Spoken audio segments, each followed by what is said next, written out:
Folks, unbelievable. Welcome to the Bullet Point 716 halftime show. I'm Maniac, joined by Kevin and Mike B. Folks, not the result we were looking for in that first half. A strong start, a good first 15 minutes, but that last five was absolutely brutal.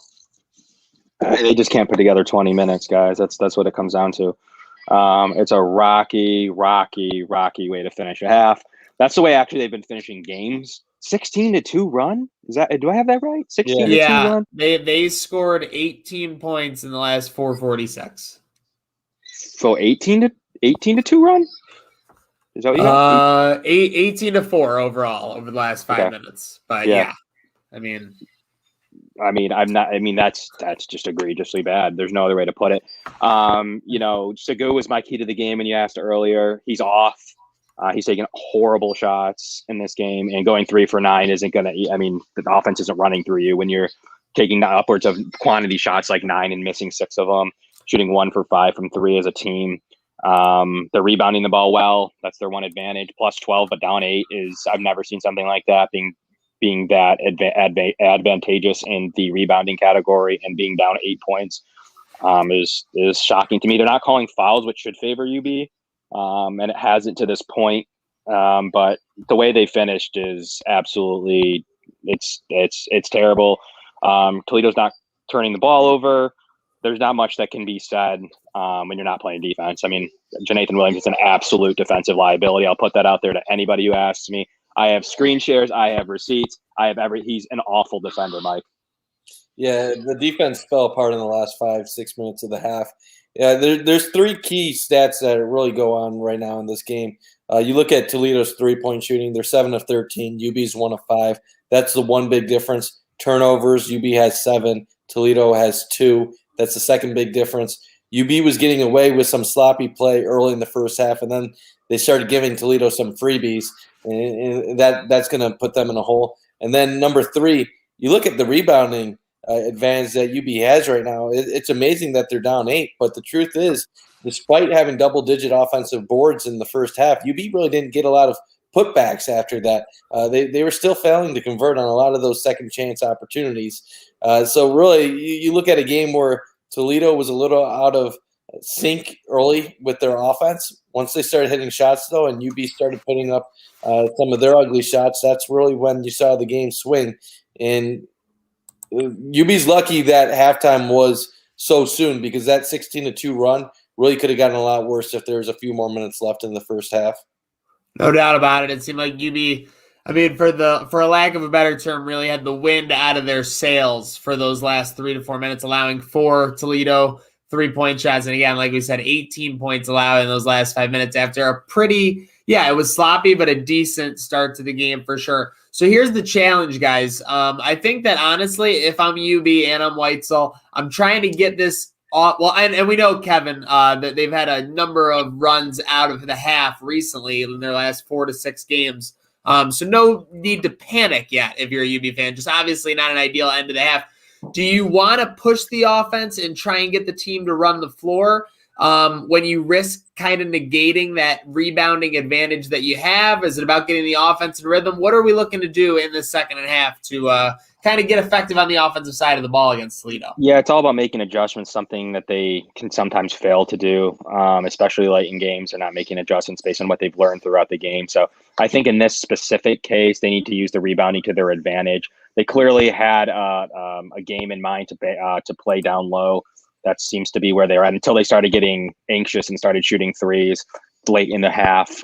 It was working down low, keep pounding it. They seem to be playing Mballa particularly well, giving them tons of space and saying, you're not going to hit a jumper. If you do, it's not going to kill us.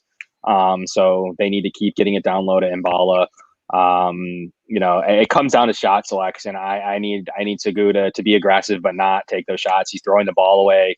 The whole run started almost when some of those bench players first came in after needing some breaks, and they just never got back into rhythm. So I would run out the 5 again, the starting 5 deep as you can into this game.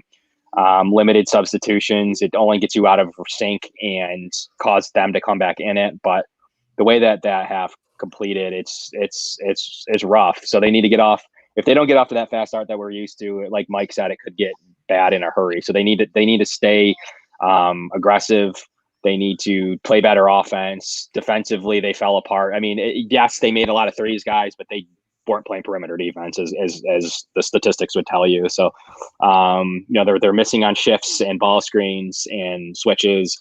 They're absolutely killing them right now. Helps ID. They're getting helps ID in there and not, guy back to the rim, and they're not picking out on the 3-point shooters. What they do, they shoot threes. So you should know that in your scouting report, Mike. Yeah, in my thing, I kind of agree with you with a lot of that, Kev. I think you just have to let your top 5 just take over. It's clear at this point in the season that UB really doesn't have enough depth to really play well in these close, tight games. Guys like Nickelberry and it goes on, just really haven't stepped up when given opportunities this year. If I'm Weitzel, just let Jonathan Williams take over. I know that's not the college way, but he's the only guy I have confidence when he has the ball that he's going to make a play. And even when he misses, he attacks the hoop. You have him ball it down low to get an offensive board. This team doesn't pass the ball well around the perimeter. They don't have shooters that make open looks. They force a lot of bad shots up. So if you're going to force things, you might as well have the one guy on your team that knows how to finish, take those shots. Now, defensively, you kind of just have to hope that Toledo gets in a funk with their shooting because they're going to get open looks, and more often than not, they're going to get streaky at certain points in the game, as we saw already in this one. Will UB stop them? I don't know. We saw that first half, Kev. It looks like it's going to be a struggle. Even if they get to the perimeter, they're allowing wide open dunks. So I think this type of contest, you just have to hope that UB gets hot and that Toledo gets in a little bit of a cold snap where they're not able to hit some shots. Yeah, that's all you can hope for. The offensive rebounding needs to come into effect. It's, looking like 10 offensive rebounds for UB and 11 defensive rebounds. It's a 50-50 affair when the ball goes up. You just got to take advantage of it. And shooting 14 for 34 isn't terrible by any stretch, but it is when you're getting 10 offensive rebounds. Those should be bunnies. Those should be things you're making underneath the hoop. So there's just a couple of things that they need to watch out for. It's particularly not the sloppiest UB's ever played in terms of turnovers, but 7 is just still too many in this game.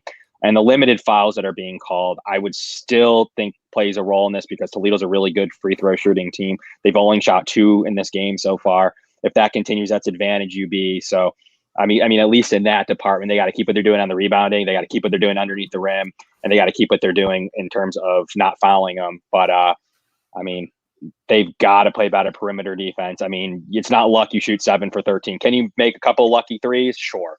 But Toledo, that's what Toledo does. It's not luck in their department. You need to play better. And Kev, that's supposed to be UB's strength is the perimeter defense. And how many open looks have you already seen Toledo get today? Who have they played that has a good 3-point shooter? Ohio might have been the best one. Who have they played that can shoot threes? I literally can't tell you. I can't tell you a team. In Toledo, a lot of what they do with the threes, I wish that UB had a guy or two that could be that effective from deep.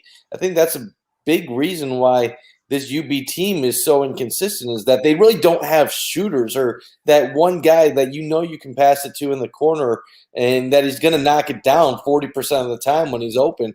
UB has some guys that can put up threes, but they don't have anybody that you can rely on to make threes, and that hurts them. Do we know what the last possession was at the half? Why Graves is standing there dribbling as a point guard, gets bodied out of the lane, takes a long range bad two? Is that really the call there? Was that a call? Was that we're just wanting to get Graves' hand? And this bothers me to no end. It felt like and again, it's only one possession, but it felt like they prioritized running down the clock and not allowing a rebound with 9, 8, or 7 seconds left than actually getting a good possession. I don't know. The Dick Duran. That's how that's what happens every time you watch now. It's unorganized mess. And I guess what it comes down to is you have some players that are good enough to do something with it, and then you have other players that aren't. I remember when I was a student at Ohio, you'd see DJ Cooper do it all the time. And you know what? Good players make plays, and others don't. Screw Dakic for the comment about the Bill should lose in Indianapolis. By the way, that's he can help himself. He's an Indianapolis radio guy. Do they get can- any redemption for talking about the Arizona first round game, though? I feel like anytime we get that on national TV, that's pretty good. I'll take it. Folks, we are under just 1 minute till the second half here. Make sure, again, shout out to the sponsor. Go to manscaped.com, 20% off and free shipping. Get your business taken care of. Hopefully, UB takes care of business in the second half. Make sure you're throwing along some follows. We got at Kevin Massari, at Mike_Bunt. I think it's key to let Jonathan do his thing in the second half. And it looks like it's just about underway, folks. It's 3 words. Let's go, Bulls.